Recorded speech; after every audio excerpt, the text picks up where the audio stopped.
Good morning students. आज का हमारा टॉपिक है ट्रांसक्रिप्शन इन यूकैरियोट्स।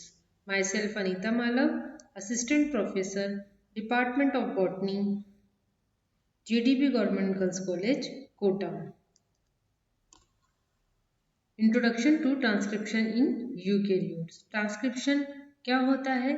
तो डीएनए मॉलिक्यूल के द्वारा सिंगल स्ट्रैंडेड आरएनए मॉलिक्यूल का निर्माण होना ट्रांसक्रिप्शन कहलाता है in presence of RNA polymerase enzyme. दूसरे शब्दों में हम कह सकते हैं कि मैसेंजर आरएनए का निर्माण जब डीएनए मॉलिक्यूल से होता है।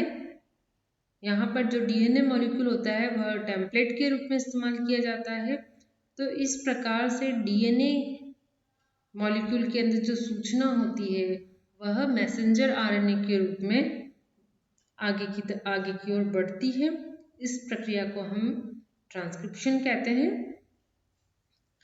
आप यहाँ पर देख सकते हैं यह एक डबल स्ट्रैंडेड डीएनए आप देख सकते हैं। डीएनए कैसा होता है? डबल स्ट्रैंडेड होता है। तो डीएनए से एक सिंगल स्ट्रैंडेड आरएनए का जो निर्माण हो रहा है इसको हम कहते हैं ट्रांसक्रिप्शन। और इस आरएनए से फर्दर जो ये आरएनए मॉलिक्यूल बना हुआ है इससे फर्दर क्या बनता है? प्रोटीन का निर्माण होता है। तो एक पॉलीपेप्टाइड बना। पॉलीपेप्टाइड क्या होता है? एमिनो एसिड्स की चेन को हम पॉलीपेप्टाइड कहते हैं और इन्हीं से आगे प्रोटीन का निर्माण होता है। तो ये जो प्रक्रिया होती है आरएनए से प्रोटीन निर्माण की उसको हम ट्रांसलेशन कहते हैं। अब कुछ बिंदु हम यहाँ देखते हैं कि सिंथेसिस। तो आरएनए सिंथेसिस किससे होता है? डीएनए टेम्पलेट से होता है। तो RNA is processed into messenger RNA. तो इसको हमने मैसेंजर आरएनए क्यों कहा है? क्योंकि यह जो डीएनए की जो सूचना है उसको प्रोटीन सिंथेसिस यानी प्रोटीन सिंथेसाइजिंग मशीनरी तक लेके जाता है। तो सेल के अंदर प्रोटीन सिंथेसाइजिंग मशीनरी कौन सी होती है? राइबोसोम होती है। तो आरएनए डीएनए से सूचना को लेकर राइबोसोम तक जाता है और फिर वहीं पे प्रोटीन का सिंथेसिस होता है। The main difference between RNA और DNA sequence is presence of uracil in the RNA instead of thymine of DNA. DNA के अंदर थाइमिन होता है जबकि आरएनए में थाइमिन के स्थान पर यूरेसिल होता है। यही जो बेस में अंतर है, जो क्षार में जो अंतर है वह इसी क्षार में अंतर है आरएनए और डीएनए में। Template used. आरएनए जो होता है वह डीएनए के एक सिंगल टेम्पलेट का इस्तेमाल करता है और ट्रांसक्राइब होता है। आप यहाँ पर देख सकते हैं कि यह डबल स्टैंडर्ड डीएनए है। तो जो आरएनए जिस टेम्पलेट को यूज करता है उसको हम कहते हैं टेम्पलेट स्ट्रैंड। और जो आरएनए बनता है उसका जो न्यूक्लियोटाइड सीक्वेंस होता है वह सेम इट इज इस वाली डीएनए स्ट्रैंड के समान होता है। तो इसको हम कहते हैं कोडिंग स्ट्रैंड। इसको हम क्या कहेंगे? Coding strand. और इसको हम कहते हैं टेम्पलेट स्ट्रैंड या नॉन कोडिंग स्ट्रैंड। सो जो ट्रांसक्रिप्ट हमारा बनेगा वो बिल्कुल इस कोडिंग स्ट्रैंड के समान होगा। सो जो आरएनए का फॉर्मेशन यहाँ पर हो रहा है वह कैसे हो रहा है? आरएनए जो पॉलीमरेज आगे बढ़ रहा है वो 3 to 5 टेम्पलेट को रीड करता है और जो आरएनए बनेगा वह 5 to 3 डायरेक्शन वाला कहलाएगा। आप यहाँ इजीली देख सकते हैं यह एक डीएनए जो है एक अनवाइंड हो गया है क्योंकि जो डीएनए की जो दोनों स्ट्रैंड है वो वाइंड एकदम कुंडलित अवस्था में होती है। तो कुंडलित यहाँ पर होंगी और उसके बाद आरएनए पॉलीमरेज यहाँ पर आकर जुड़ता है और वह रीड करता है इस टेम्पलेट स्ट्रैंड को 3 to 5 डायरेक्शन में। और जबकि ये जो आरएनए हमारा बना है यह 5 to 3 डायरेक्शन में बनता है। तो इस प्रकार से आप यहाँ देख सकते हैं कि यह कोडिंग स्ट्रैंड है, कोडिंग स्ट्रैंड, यह टेम्पलेट स्ट्रैंड है। Enzyme involve. आरएनए निर्माण के लिए जो एंजाइम आवश्यक होते हैं वह 3 हैं। RNA polymerase first, second and third. RNA polymerase जो सेकंड होता है ये एमआरएनए के निर्माण में सहायता करता है। पॉलीमरेज फर्स्ट जो होता है वो राइबोसोमल आरएनए का निर्माण में सहायता करता है, और आरएनए पॉलीमरेज थर्ड जो होता है यह टीआरएनए के निर्माण में सहायता करता है। इस प्रकार से हम देखते हैं कि आरएनए पॉलीमरेज 3 टाइप्स के यहाँ पर है, और आरएनए भी 3 टाइप्स के हैं, आरआरएनए यानी ribosomal RNA, mRNA messenger RNA, और थर्ड है पॉलीमरेज थर्ड, यह टीआरएनए। तो 3 तरह के आरएनए, 3 ही तरह के हमारे पास आरएनए पॉलीमरेज है। जेनेटिक इंफॉर्मेशन कॉपीड होती है, कहाँ से? डीएनए से कॉपी होके क्या बनता है? आरएनए मॉलिक्यूल बनता है, और यही आरएनए मॉलिक्यूल जो होता है आगे प्रोटीन का फॉर्मेशन करता है। इस प्रकार हम देखते हैं कि जो डीएनए से सूचना जो होती है कॉपी होकर किस रूप में होती है? आरएनए के रूप में होती है। नाउ जो ट्रांसक्रिप्शन है ये फर्स्ट स्टेप है, क्योंकि जो जीन का एक्सप्रेशन है वो 2 लेवल पर होता है, पहला ट्रांसक्रिप्शन एंड देन दूसरा होता है ट्रांसलेशन। तो ट्रांसक्रिप्शन पहला स्टेप होता है जिसके द्वारा जीन का रेगुलेशन होता है, और सेकंड स्टेप में प्रोटीन सिंथेसिस होता है। इस प्रकार से एक्सप्रेशन ऑफ जीन के 2 स्टेप्स हैं, transcription and translation. Now direction of synthesis, जैसे हमने पहले वाले स्ट्रक्चर में देखा था कि जो आरएनए हमारा सिंथेसिस होता है वह 5 to 3 डायरेक्शन में होता है, लेकिन जो टीएनए टेम्पलेट जो स्ट्रैंड रीड किया जाता है वह 3 to 5 डायरेक्शन में रीड किया जाता है। किसके द्वारा? आरएनए पॉलीमरेज के द्वारा।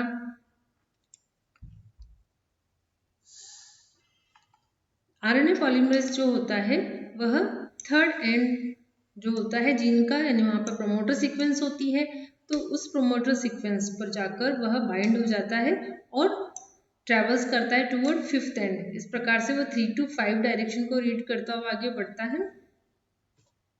Now mechanism of transcription in eukaryotes, तो इसके 5 मेजर स्टेप्स हैं, pre initiation, initiation, promoter clearance, elongation and termination. तो एक एक करके हम इसको पढ़ते हैं। प्री इनिशिएशन, यहाँ पर हम देखते हैं कि जो ट्रांसक्रिप्शन जब स्टार्ट होता है तो यहाँ पर हमें कोई प्राइमर की आवश्यकता नहीं होती है। तो आरएनए पॉलीमरेज जो होता है वह डायरेक्ट डीएनए के ऊपर आकर जुड़ता है, लेकिन उसके लिए कई कोफैक्टर्स और जो फैक्टर्स होते हैं वह यहाँ पर सहायता करते हैं, जो डीएनए के इनिशिएशन के लिए जरूरी होते हैं और डीएनए को अनवाइंड करते हैं। इस प्रकार हम देखते हैं कि जो आरएनए पॉलीमरेज है उसको प्रोमोटर लाइक सीक्वेंस की ज़रूरत होती है कि उसको कहाँ पर आकर जुड़ना है, तो एक प्रमोटर सीक्वेंस की यहाँ पर आवश्यकता है। प्रॉक्सिमल प्रोमोटर्स, अब हम ये देखते हैं कि कौन कौन से प्रमोटर सीक्वेंसेस इनिशिएशन स्टार्ट होने से पहले देखने को मिलती है। वह है टीए प्रमोटर सीक्वेंस। तो एक टीए प्रमोटर सीक्वेंस ये -25 से -30 बेस पेयर पर स्थित होती है। माइनस का यहाँ मतलब है कि अगर जीन यहाँ से इनिशिएशन होना है तो इस तरफ जो प्रमोटर सीक्वेंस होंगी उनको हम अप स्ट्रीम या माइनस को हम कहते हैं, जैसे -30 या -25। अब इस प्रकार से हम देखते हैं कि अगर इस प्रकार से यहाँ से अगर इनिशिएशन है तो इस डायरेक्शन में जो भी प्रमोटर सीक्वेंस होंगी उसको हम माइनस कहेंगे, means they are upstream, और इधर अगर सीक्वेंसेस हैं इनको हम कहते हैं डाउन स्ट्रीम। इनिशिएशन पहला स्टेप हो गया। अब इनिशिएशन कैसे स्टार्ट होता है? पहले हमने देखा कि टीए प्रमोटर सीक्वेंस स्थित हैं, तो कई बार क्या होता है टीए प्रमोटर सीक्वेंस के अलावा कई और तरह की प्रमोटर सीक्वेंस भी पाई जा सकती हैं। इसके अलावा इनिशिएशन कॉम्प्लेक्स यहाँ पर बनता है, तो जो आरएनए पॉलीमरेज है वह डायरेक्टली जो प्रमोटर सीक्वेंस है उसको रिकॉग्नाइज नहीं करता है, उसके लिए कुछ ट्रांसक्रिप्शन फैक्टर्स होते हैं। तो उन्हीं ट्रांसक्रिप्शन फैक्टर्स जब जुड़ जाते हैं कहाँ पर, जब वह प्रमोटर सीक्वेंस, जैसे हमने टीए सीक्वेंस देखी तो इनको हम कहते हैं कोर प्रमोटर सीक्वेंस। तो अगर वो ट्रांसक्रिप्शन फैक्टर पहले इस कोर प्रमोटर सीक्वेंस को पहचानते हैं, वहाँ पर जुड़ते हैं, देन फिर आरएनए पॉलीमरेज अन्य फैक्टर्स के साथ जुड़कर वहाँ पर प्रमोटर सीक्वेंस पर आकर ज्वाइंट हो जाता है, यानी जुड़ जाता है। इसके लिए जो यूनिट्स यहाँ पर चाहिए होती हैं वह है 6 तरह के ट्रांसक्रिप्शन फैक्टर्स यहाँ पर होते हैं। Transcription factor second A, B, D, E, F and H. TF means transcription factor, और क्योंकि यह आरएनए पॉलीमरेज के सारे ट्रांसक्रिप्शन फैक्टर्स हैं इसीलिए इनको हम सेकंड से डिनोट किया हुआ है, ऐसे TF second A, TF second B. अब हम देखते हैं कि सबसे पहले जो प्रमोटर सीक्वेंस है वहां पर ट्रांसक्रिप्शन फैक्टर सेकंड डी, जिसके अंदर एक सीक्वेंस होती है TBP, TATA box binding protein, और यह टीबीपी को हेल्प करता है जुड़ने के लिए टीएएफ्स, टीबीपी एसोसिएट फैक्टर्स। तो the role of TBP is to bind the core promoter. तो टीबीपी कहाँ पर स्थित है? ट्रांसक्रिप्शन फैक्टर सेकंड डी में, और यह टाटा बॉक्स बाइंडिंग प्रोटीन है टीबीपी, ये कहाँ जाके जुड़ेगा? टीए बॉक्स पर। टीएएफ्स में assist TBP in this process, और इस प्रोसेस में टीएएफ्स इसके हेल्प करते हैं टीबीपी की। In human cells TAFs are found by 12 सब यूनिट्स, उसमें से एक यूनिट है TAF 250। इसके अंदर हिस्टोन एसिटाइल ट्रांसफरेज एक्टिविटी होती है, अर्थात यह डीएनए और हिस्टोन की जो बाइंडिंग है उसको कमजोर कर देता है, और इस प्रकार से वो डीएनए हिस्टोन से अलग हो जाते हैं, तो उसको जो डीएनए को है उसको अनवाइंड करता है। The transcription factor which catalyse DNA melting is TF second H। तो यह क्या करता है? TF second H unwind DNA को अनवाइंड करता है। इस प्रकार से हम देखते हैं कि टोटल 6 यहाँ पर ट्रांसक्रिप्शन फैक्टर है, और TF सेकंड H के अलावा 5 जनरल ट्रांसक्रिप्शन फैक्टर हैं। अब आप इस चित्र के माध्यम से थोड़ा इसको अच्छे से समझ सकते हैं। अब आप ये देखो, यह जो डीएनए है इस पर यहाँ से अगर सीक्वेंस स्टार्ट होती है, जहाँ से इनिशिएशन होगा उसके पहले -25 से -30 पर, यानी अप स्ट्रीम पर टीए सीक्वेंस यानी टाटा बॉक्स सीक्वेंस यहाँ पर स्थित है। सबसे पहले ट्रांसक्रिप्शन फैक्टर सेकंड डी यहाँ पर आकर जुड़ता है। इसके बाद transcription factor second A and B इसके साथ जुड़ेंगे। देन आरएनए पॉलीमरेज अन्य फैक्टर्स के साथ आकर इस यहाँ पर जुड़ जाता है और ट्रांसक्रिप्शन इनिशिएशन कॉम्प्लेक्स यहाँ पर बन जाता है। ये आप देखिए, ट्रांसक्रिप्शन फैक्टर सेकंड FEHG सब आकर यहाँ पर जुड़ गए हैं, और इस प्रकार से यह एक ट्रांसक्रिप्शन इनिशिएशन कॉम्प्लेक्स यहाँ पर बन गया है। जब एक बार इनिशिएशन स्टार्ट हो जाए, आरएनए पॉलीमरेज जब आगे की ओर इनिशिएशन शुरू कर दे, डीएनए से आरएनए बनना शुरू हो जाए, तब जो प्रमोटर क्लियरेंस अर्थात जो भी ट्रांसक्रिप्शन फैक्टर वहाँ जुड़े थे उनका हटना जरूरी होता है, तो इसको हम कहते हैं प्रमोटर क्लियरेंस। इस प्रकार हम देखते हैं कि एक बार अगर 23 न्यूक्लियोटाइड्स लंबा जब ट्रांसक्रिप्ट बन जाता है तो आराम से जो डीएनए जो आरएनए है वह स्लिप भी नहीं होता और इलोंगेशन उसका होता जाता है। यहाँ जो ये प्रोसेस होता है एटीपी डिपेंडेंट प्रोसेस होता है। प्रमोटर क्लियरेंस जो होता है also coincides with the phosphorylation of serine 5। तो ये promoter clearance also coincides with the phosphorylation of serine 5 on the carboxylic terminal domain which is phosphorylated by TF second H। तो यहाँ पर फॉस्फोरिलेशन किसका हो रहा है? किसके सेरीन का हो रहा है? सेरीन एक एमिनो एसिड है, तो यह जो पॉलीमरेज सेकंड है उसके कार्बोक्सिलिक टर्मिनल की यहाँ पर बात हो रही है।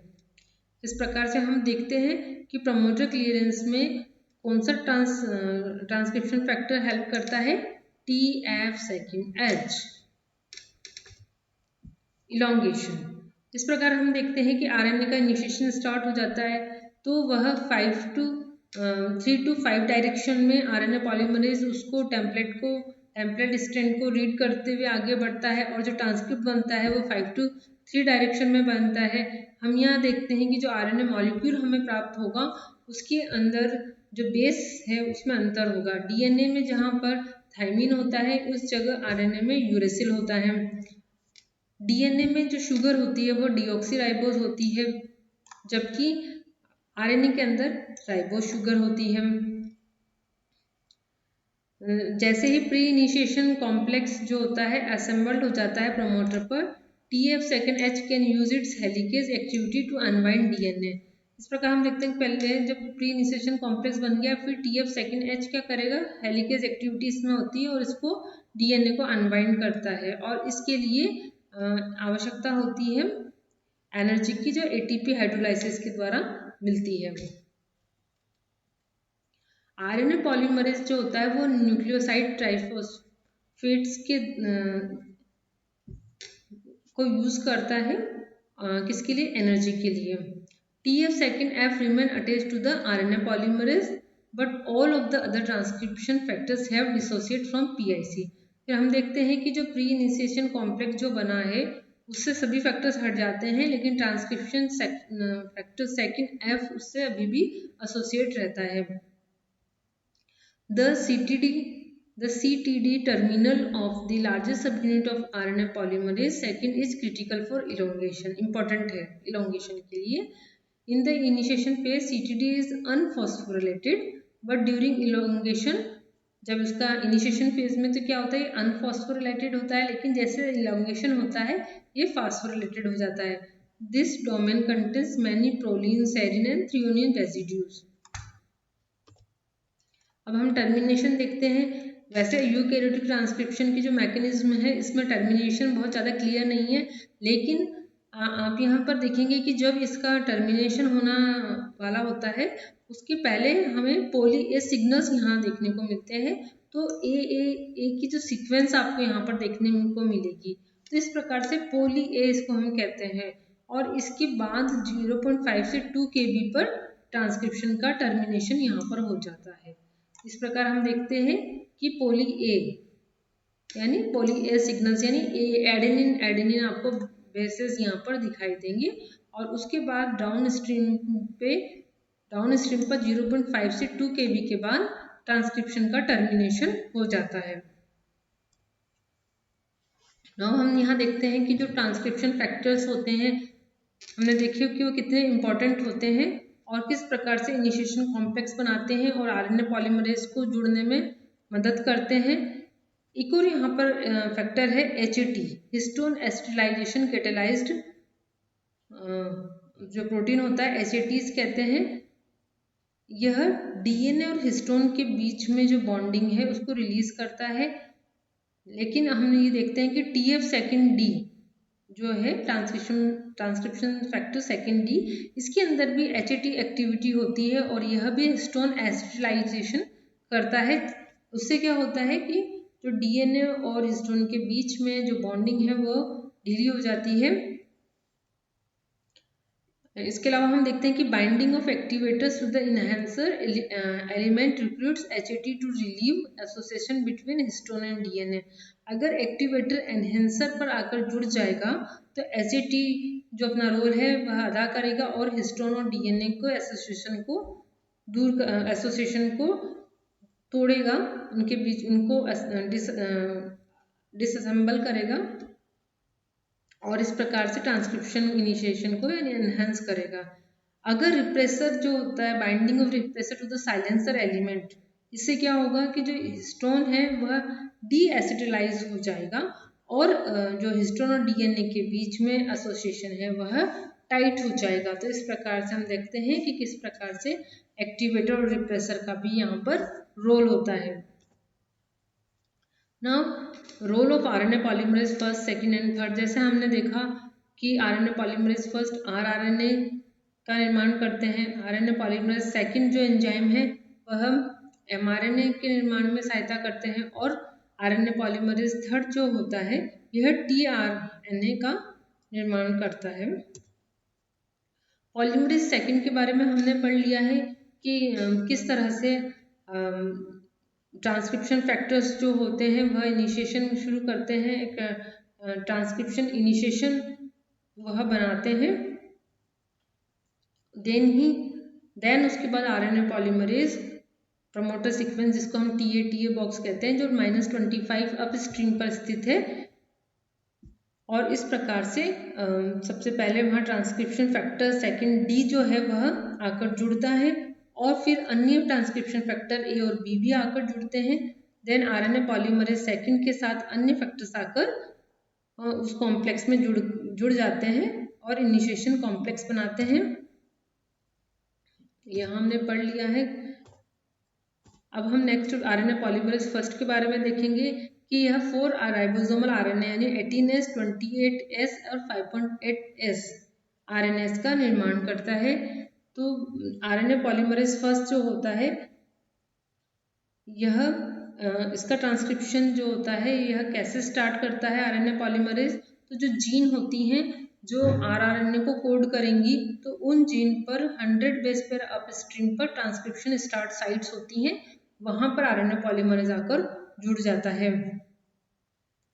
और इस प्रकार से आरएनए पॉलीमरेज फर्स्ट वहां और उसके साथ में एसोसिएट ट्रांसक्रिप्शन फैक्टर्स जो होते हैं वह आकर जुड़ जाते हैं। और जो टर्मिनल सीक्वेंस होते हैं, सिग्नल्स होते हैं, उनके अंदर 18 base pair consensus sequences present होती हैं, जो लगभग 600 base pair after the end of the gene. जहाँ जीन का एंड होना है उसके 600 बेस पेयर के बाद यह सीक्वेंस प्रेजेंट होती है, 18 बेस पेयर की सीक्वेंस होती हैं। इसके अलावा हम आरएनए पॉलीमरेज थर्ड में हम देखते हैं कि जो आरएनए पॉलीमरेज थर्ड है वह tRNA का निर्माण में और 5S राइबोसोमल आरएनए के निर्माण में भाग लेता है। इस प्रकार से ये जो आरएनए पॉलीमरेज थर्ड है, इसमें थोड़ा सा डिफरेंस यह है कि इसके लिए जो डीएनए की जो सीक्वेंसेस होती हैं उनमें जो प्रमोटर सीक्वेंस है वह अप स्ट्रीम में स्थित ना होकर डाउन स्ट्रीम में स्थित होती हैं, अर्थात जो इनिशिएशन जहाँ से होना है वह उसके 100 बेस पेयर के अंदर यह स्थित होती हैं। इन सीक्वेंसेस को कहते हैं इंटरनल कंट्रोल रीजन ICR। और ये जो इंटरनल कंट्रोल रीजन है यह 2 हाईली कंजर्व्ड सीक्वेंसेस में स्थित होती हैं, जिनको A बॉक्स और B बॉक्स कहते हैं। तो ये जो हाईली कंजर्व्ड रीजन है, इंटरनल कंट्रोल रीजन, यह highly conserved sequences A box और B बॉक्स के अंदर स्थित होती हैं। तो आरएनए पॉलीमरेज थर्ड की जो प्रमोटर सीक्वेंस है वह अप स्ट्रीम ना होकर डाउन स्ट्रीम होती हैं। तो ये थोड़ा सा अंतर है। इस प्रकार आपको यह समझ में आया होगा लेक्चर आज का। धन्यवाद। Please subscribe YouTube channel CC ईरान JDB GGC कोटा।